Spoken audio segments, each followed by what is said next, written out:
Hello friends, അപ്പം നമുക്കിന്ന് നമ്മുടെ വീട്ടിലെങ്ങനെ എണ്ണ കാച്ചുക സിമ്പിളായിട്ട് നോക്കാം കേട്ടോ.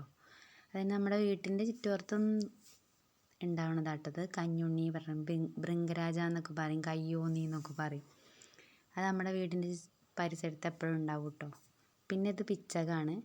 പിച്ചകം നല്ല മണമുള്ള പൂവാണ്. പിന്നെ ഒരു ഔഷധ സസ്യമാണ്. അതിൻ്റെ ഇലകൾ എണ്ണയിലിടും. അതിൻ്റെ ഇല എടുത്തിട്ടുണ്ട്. പിന്നെ തുളസി, അത് നമ്മുടെ വീട്ടിന് മുറ്റത്ത് എപ്പോഴും ഉണ്ടാവുന്ന സാധനമാണ്. തുളസിയുടെ ഇല പൊട്ടിച്ചെടുത്തിട്ടുണ്ട് കേട്ടോ. പിന്നെ നമ്മളിതിൽ കൂട്ടുന്ന ബ്രഹ്മിയാണ്. ബ്രഹ്മി പിടിച്ച് കിട്ടാൻ പണി, പക്ഷേ ആമ്പലൊക്കെ പിടിപ്പിക്കുമ്പോൾ അതിലിട്ട് കഴിഞ്ഞാൽ ബ്രഹ്മി വേഗം വളർന്ന് വലുതാവും കേട്ടോ. നന്നായിട്ട് ബ്രഹ്മി ഉണ്ടാവലുണ്ട് കേട്ടോ.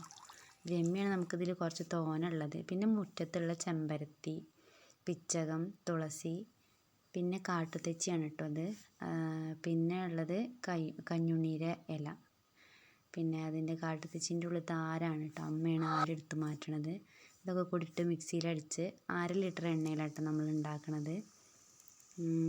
എണ്ണയിൽ ഈ ചേരുവ ചേർത്ത് നേരെ ചീഞ്ചട്ടിയിൽ വെച്ചതാ അടുപ്പത്തേക്ക് വെച്ച് നന്നായിട്ട് തിളപ്പിക്കട്ടോ.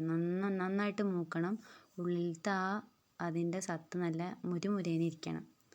അങ്ങനെയൊക്കെ എണ്ണ റെഡി ആയിട്ടുണ്ട് കേട്ടോ. അടുപ്പത്ത് കുറച്ച് അധികം നേരം, ഒരു 3/4 മണിക്കൂർ അടുപ്പത്ത് വെച്ചിട്ട് നന്നായിട്ട് തിളപ്പിച്ചിട്ടാട്ടോ. ആറിയതിന് ശേഷം ഇത് നമ്മൾ കുപ്പിയിലാക്കുക കേട്ടോ. എണ്ണയുടെ കളറ് കണ്ടോ, നല്ല പച്ച കളറാണ്. ഇവിടെ അമ്മ സ്ഥിരമായിട്ട് ഇങ്ങനെ കേട്ടോ കാച്ചുക. നമ്മളെ വീട്ടിൻ്റെ ചുറ്റുപുറത്ത് അതിൻ്റെ ചേരുവകളൊക്കെ ഉണ്ട്. പിന്നെ നമ്മളത് അവിടെ നിലനിർത്തി പോരുകയാണ്, പിടിപ്പിച്ചും കൊണ്ടിരിക്കും പോകുമ്പോഴേക്ക്. അപ്പോൾ അതിൻ്റെ ചണ്ടിയാണ് കേട്ടോ അത്. നന്നായിട്ട് മൂത്തിട്ടുണ്ടല്ലോ, അങ്ങോട്ട് നോക്കൂ. നല്ല കളർ എണ്ണയുടെ നല്ല മണമാണ്. ബ്രഹ്മിയാണ് ഇതിൽ കൂടുതലുള്ളത്. അതുകൊണ്ട് ഇത് ബ്രഹ്മിയുടെ മണം പ്രത്യേകിച്ചുണ്ട് കേട്ടോ. അപ്പോൾ അതെന്താണ്, നമ്മുടെ വീട്ടിൽ നമ്മൾ സ്ഥിരമായിട്ട് തേക്കാനുള്ള എണ്ണ കേട്ടോ. എണ്ണ നമ്മൾ ആട്ടിയ എണ്ണയാണ്. കുറച്ചേ ഉണ്ടായിരുന്നുള്ളൂ, അതാണ് കുറച്ച് എണ്ണ കാച്ചിയത്.